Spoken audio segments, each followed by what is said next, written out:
In today's video, I'm going to teach you how to connect your domain to HubSpot. This process is essential for maximizing your online presence and ensuring your sales and marketing efforts are as effective as possible. Let's dive right in. To start, you'll need to open HubSpot by heading over to the website and logging into your account. Make sure you use your correct username and password, as access to your account is crucial for the steps we'll cover. Once you're successfully logged in, you'll want to navigate to the trial guide section. This area of HubSpot is designed to help new users become familiar with all the tools and resources available to you. Exploring the trial guide can be extremely beneficial if you're just starting out with HubSpot, as it provides a comprehensive overview of the platform's capabilities, particularly those related to form building.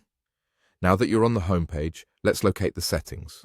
You will find the Settings option prominently displayed. Click on it, and you will be directed to a section where you can manage various aspects of your HubSpot account. Within the Settings menu, glance to the left side of your screen. Here, you'll see a list of options under the heading Tools. From the Tools menu, click on Content. This will allow you to manage everything related to the content you create and display, from blog posts to web pages. Underneath the Content menu, you'll see an option labeled Domain and URLs. It's within this section that you'll connect your own domain, an important step for branding and accessibility. Go ahead and click Domain and URLs. After doing so, you should see the option to Connect a Domain appear. Selecting this will initiate the process of linking your custom domain with your HubSpot account. It's a simple yet critical step, ensuring your audience can easily find and navigate your site. Now, you'll need to specify the role your domain will play within your HubSpot content management. You'll see several options here, and you'll want to select Primary. Choosing this option designates your domain as the main entry point for users visiting your site via HubSpot. Once you've selected your primary domain, click Continue.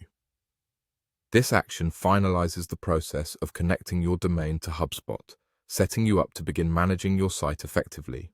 With your domain now linked to HubSpot, you're better positioned to implement your marketing strategies and engage your audience. That's all there is to it. You've successfully connected your domain to HubSpot, a vital step in establishing your online presence and fully utilizing HubSpot's robust suite of tools. Thanks for following along, and don't hesitate to explore further resources and guides to enhance your HubSpot experience.